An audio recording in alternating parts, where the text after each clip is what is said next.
Assalamualaikum warahmatullahi wabarakatuh. Perkenalkan, nama saya Dian dari kelas 8B.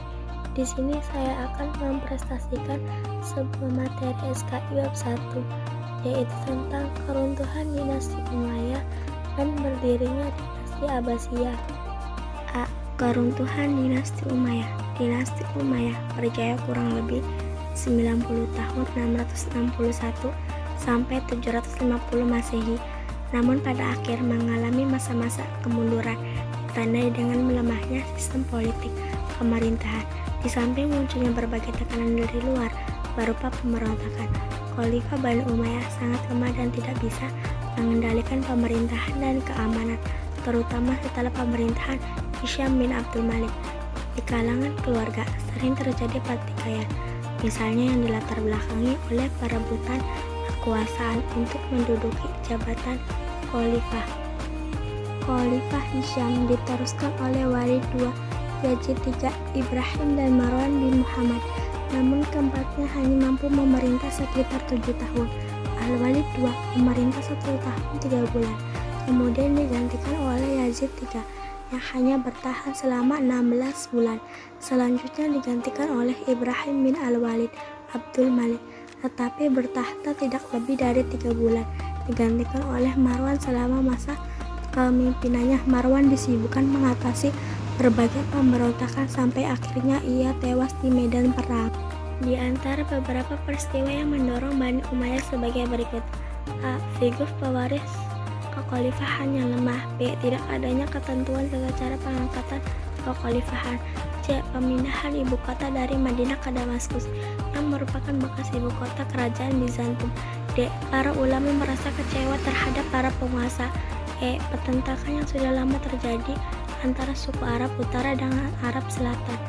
V. Ketidakpuasan sejumlah pemeluk Islam dan Arab.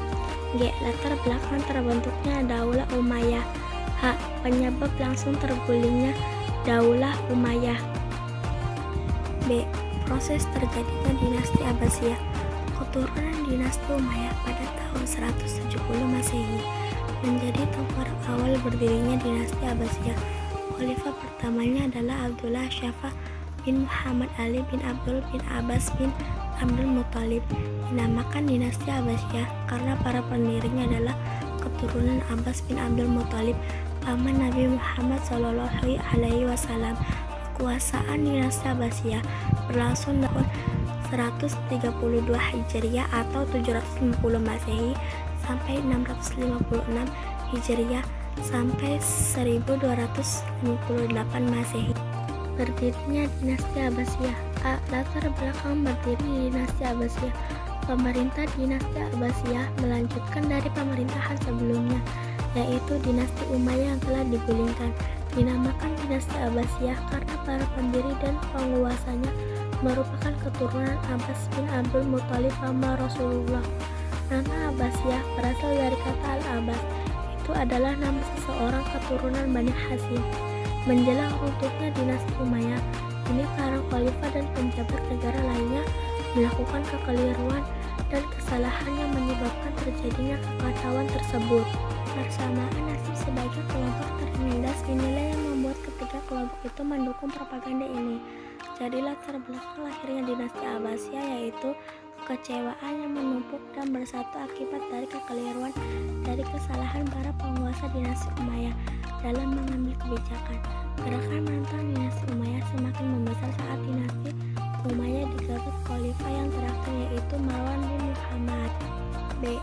Proses pembentukan dinasti Abbasiyah. Dinasti ini didirikan oleh Abu Abbas As-Saffah. As-Saffah berarti penumpah darah. Ia diberi gelar ini karena ia memiliki kemampuan yang keras dan tidak segan-segan untuk menumpukan darah guna mewujudkan keinginannya. Langkah-langkah Bani Abbas untuk mendirikan Daulat Abbasiyah membentuk gerakan di bawah tanah dengan melakukan propaganda, menyusun kekuatan secara diam-diam dengan tokohnya antara lain Muharram Al-Abbas, Ibrahim Al-Abbas, Abu Musim Al-Qurashani. Kelompok-kelompok yang merasa tidak puas terhadap dinasti Umayyah yang menyebabkan runtuhnya dinasti tersebut. Kelompok tersebut membentuk sesuatu kekuatan gabungan yang dikoordinasi pesantren dipimpin oleh keturunan Al-Abbas paman Nabi Muhammad. Untuk mencari dukungan masyarakat luas, kelompok Abbasiyah melakukan propaganda yang mereka sebut sebagai gerakan dakwah. Di samping itu, meraih simpati umat dan dukungan kaum Syiah. Mereka tidak menyusun nama Bani Abbas, tetapi menyusun nama Bani Hashim. Gerakan mereka didukung oleh kaum Syiah Khawarij dan Mawali di kota Khurasan yang sebelumnya selalu dilintasi oleh dinasti Umayyah. Terima kasih atas perhatiannya. Apabila ada ucapan atau salah kata, mohon dimaafkan. Sekian dari saya. Billahi taufik walhidayah. Wassalamualaikum warahmatullahi wabarakatuh.